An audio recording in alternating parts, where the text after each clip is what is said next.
Welcome back to the Werewolf-athon Wolfman Edition.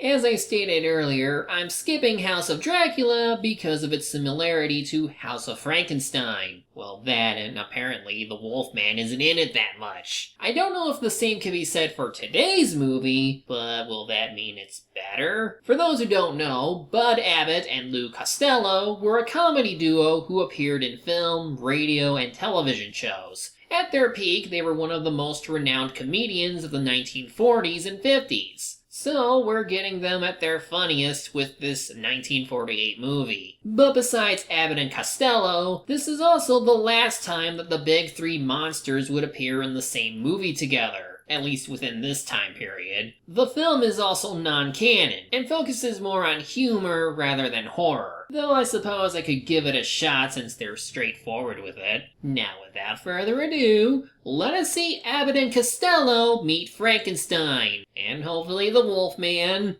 and Dracula. Why do they still put Frankenstein for... Oh no! The Universal logo changed! How could this be? Anyway, the title sequence shows our comedy duo, presumably as skeletons, being frightened by Frankenstein. Pretty good starter from Walter Lantz of Woody Woodpecker fame. And at least the Frankenstein monster gets to do something early for a change. Oh, but don't forget the other two monsters, though they at least have character to them. Speaking of, here's Larry Talbot!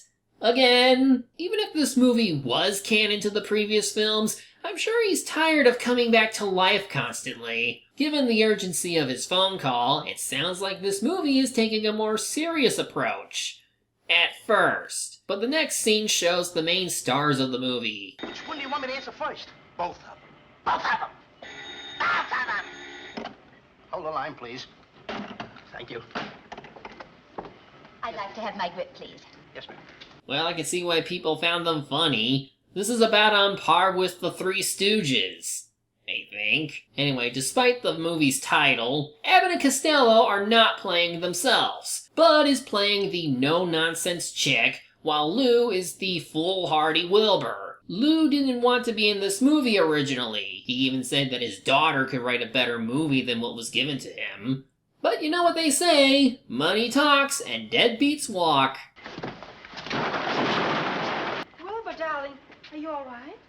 Sandra, I hurt my poor werewolf head. Your head? Oh, no. Careful, Wilbur. You don't know what she has in store for you. I joke, but I honestly wasn't sure what to expect from her. But yeah, these two work at a Florida railway station. Larry calls about 2 crates bound for McDougal's House of Horrors, and asks Wilbur and Chick to hold them for the time being. But before any reason can be given for this, the full moon comes up. You know what that means.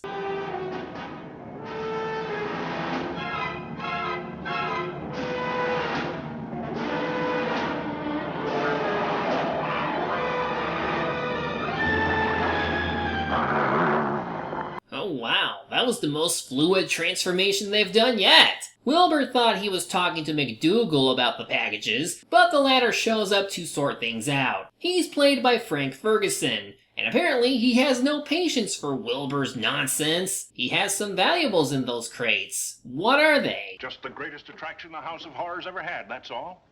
One of them's a coffin containing the remains of the original Count Dracula, and the other's the body of the Frankenstein monster. Well then, it's probably a good thing this isn't canon, because according to House of Dracula, Dracula died by exposure to sunlight, again, and the Frankenstein monster was presumably burnt alive, again. Also, to the best of my understanding, Larry was also cured of his curse in that movie, so how did he get cursed again? Whatever. After some shenanigans involving our heroes carrying the crates down, they deliver them to McDougal's wax museum. So maybe McDougal isn't a bad guy and just thinks the monsters are wax figures? It rises every night at sunset.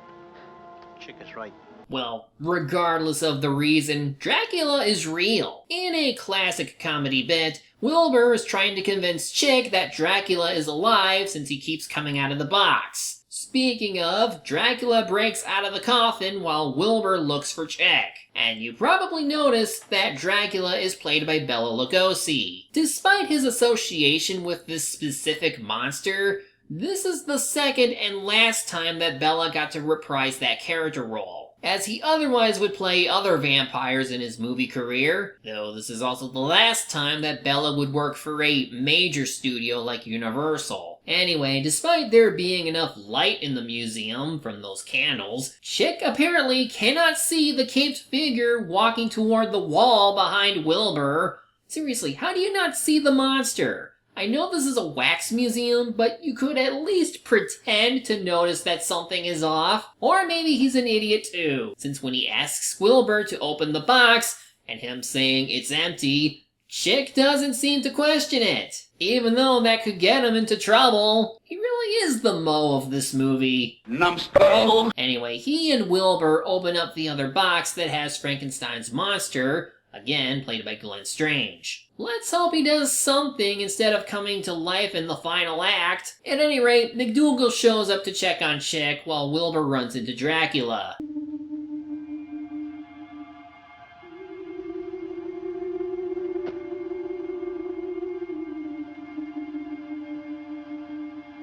It's so surreal to see a movie where two of the main characters are playing comic relief, yet the monsters are played completely straight. So once that's done, Dracula decides to revive Frankenstein. Wilbur snaps out of his hypnosis, but continues to fake it to keep tabs on the monsters. He sees them leave, possibly to go promote their line of cereals, and Chick catches on that the monsters are gone. And given their role of moving those things to the museum, he and Wilbur get arrested. Dracula and the Frankenstein monster then head to this laboratory, which is headed by Sandra? Nervous, my dear? This is risky business. Not as risky as those curious operations of yours. Restore the monster for me, and you shall have anything you wish. Okay, yeah, this is definitely strange, but the story is already more interesting than House of Frankenstein. I mean, if you're gonna have a movie with multiple monsters, you have to find some way to bring them together. And I do like the idea that Dracula wants to have his own monster minion. The only question left is how all this is tied to Larry. Well, hold that thought, because for now, Sandra has already announced whose brain she wants to use. The brain I've chosen for the monster is so simple, so pliable. He will obey you like a trained dog. Good. How soon? The day after tomorrow. Wilbur was taking me to a masquerade ball. Speaking of, he and Chick are let out of jail. Chick still doesn't believe his friend's story, but Larry shows up to corroborate. Yeah, he somehow tracked down our comedy duo, and he wants their help to destroy Dracula before he can revive the Frankenstein monster. Weird how he went from cursing his immortality to stopping other monsters from wreaking havoc. I've taken the room across the hall. Here's the key. Lock me in. Lock you in. Yes, please, hurry. No matter what you hear or what happens, don't let me out. So even if it's daylight out? Because given these two buffoons, they might just take your instructions literally. Doesn't matter though, because Wilbur notices Larry's luggage outside. When he opens the door to return all that stuff, we see that Larry has turned into the Wolfman again. Let's see how this encounter goes.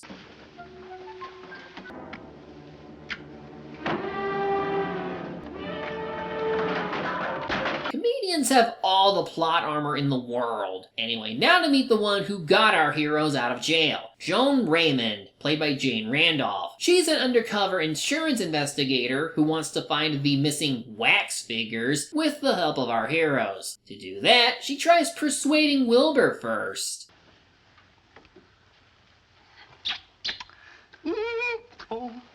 Gee, Wilbur, I can't believe God let you have two beautiful women. Truly, I live a sad life. Wilbur invites Joan to the masquerade ball, but Chick is mad that he is going there without a date. Dude, you can all share. Poly relationships are totally fine so long as you all don't cheat on each other. But before they go, they talk to Larry, who reveals that he turns into a werewolf. Everyone else is more suspicious towards him, but it doesn't matter much because it's date time. But you and I have a date with destiny.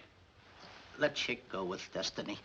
Yeah, some things don't age well. They head to that one castle to pick up Sandra, but greeting them there is this guy, Professor Stevens. He appears to be her assistant, or maybe it's the other way around. While the women are away, the duo get a call from Larry, who warns them about a Dr. Lizos receiving medical equipment that could help revive the Frankenstein monster. I'm way out on an island. I got my own problems. Yes, but listen. I believe you're in the house of Dracula right now. No, that's the movie we thankfully skipped. Wilbur gets freaked out over all this, but Chick decides to explore the castle, if not to settle him down. Wilbur follows and ends up finding a secret basement lab that has, you guessed it, Frankenstein's monster. But it takes a while for our hero to know that. Apparently, this bit with Wilbur sitting on the monster's lap required multiple takes, because when he finally notices the thing he's looking for, you can see the monster almost smiling due to Costello's ad-libbing. And congratulations! With this scene and the others, the Frankenstein monster has more active screen time than the previous two movies put together. Well, Wilbur gets away, but Chick still doesn't believe his story. So he gets to explore the secret lab now, while Wilbur gets pushed outside. But uh-oh! Open sesame! Oh, open sesame! Oh, sesame!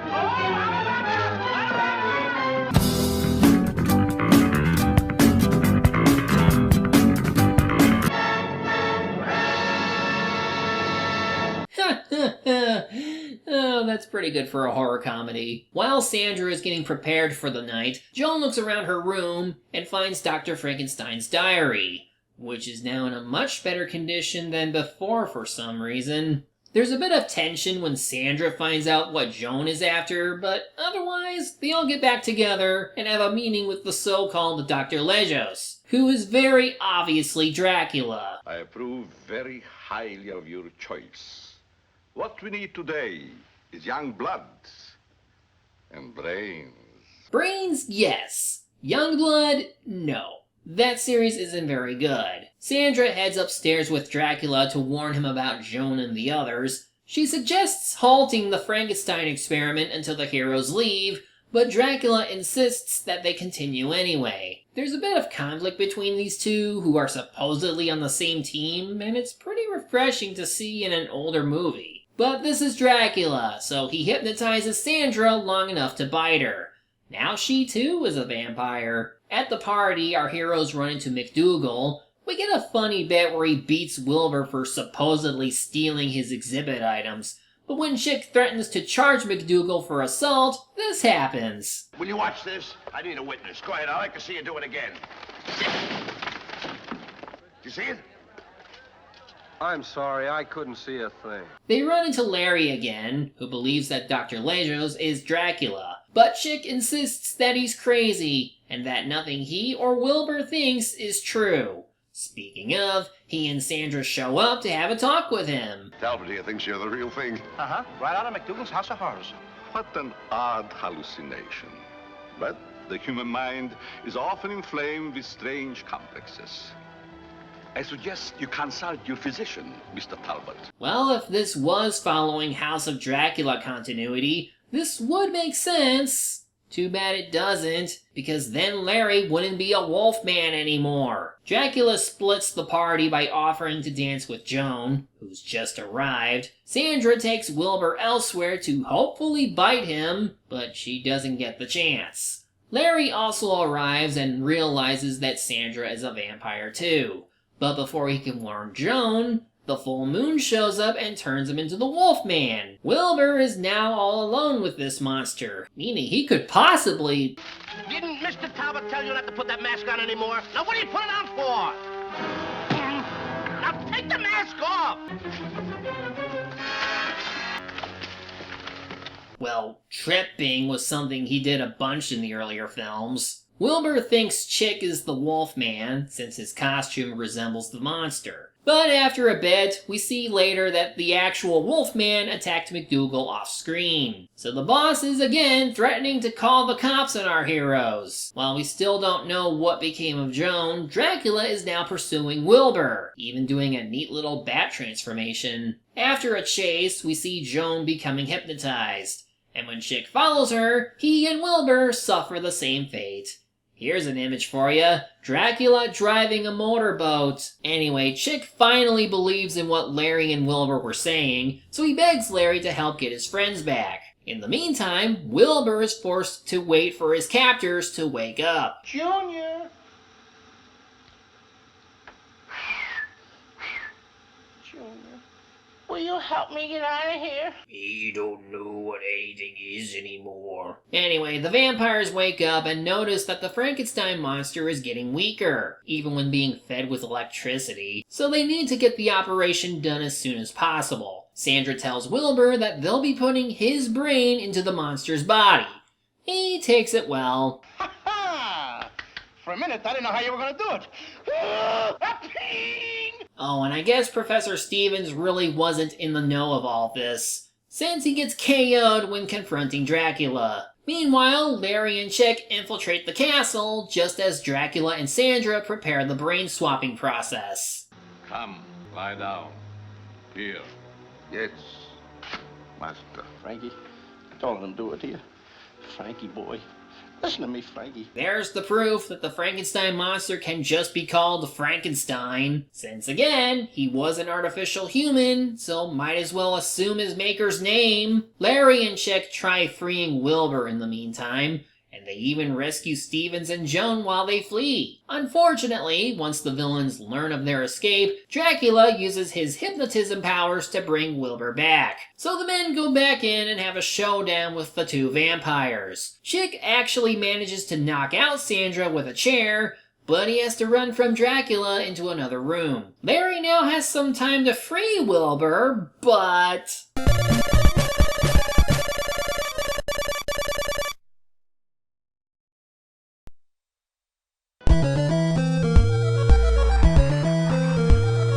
all hell breaks loose as Wilbur tries breaking free, but then Dracula returns and fights the Wolfman. The monsters aren't even trying to be funny about it when they push around the table. Wilbur is just collateral damage at this point, and it's pretty funny. Frankenstein finally wakes up during all this, and when Sandra tries to stop him, he just goes, "This woman empty, yeet." So now the two comedians are trapped in the castle, hoping to survive 3 different monsters that are trying to kill them. This is probably the best use of the monster mashup formula, and while it's for a comedy duo, it's still entertaining. Sadly, the way Dracula goes is a little underwhelming. He tries to fly away, but the Wolfman grabs him and drags him down to the waters below. Not sure how this will kill Larry, but whatever. Joan is free of her hypnotism. The Frankenstein monster chases our heroes down the dock, but Stevens sets the place on fire as Wilbur and Chick board a boat. So the monster dies, again, in the fire. But at least there are no more monsters out to get our heroes. Oh, that's too bad. I was hoping to get in on the excitement. Who said that? Allow me to introduce myself. I'm the Invisible Man.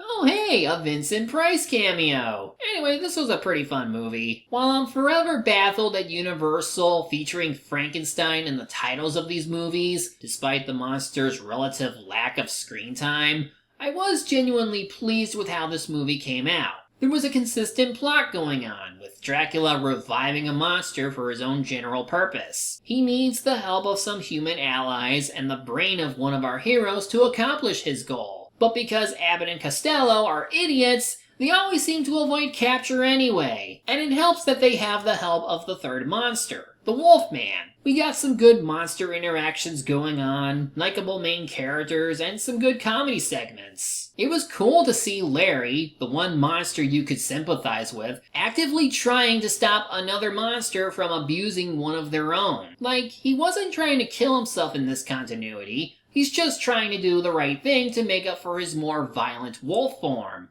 and seeing Bella as Dracula was also pretty neat. But yeah, overall, this movie just had a good blend of humor, character, and special effects for the time. Abbott and Costello Meet Frankenstein is deemed culturally significant by the Library of Congress, and I could see why people would like this movie. It's just a really fun time. I recommend watching it, which is probably what I needed considering the next film I'm watching, so tune in next time when we look at the 2010 remake of The Wolfman. For real this time.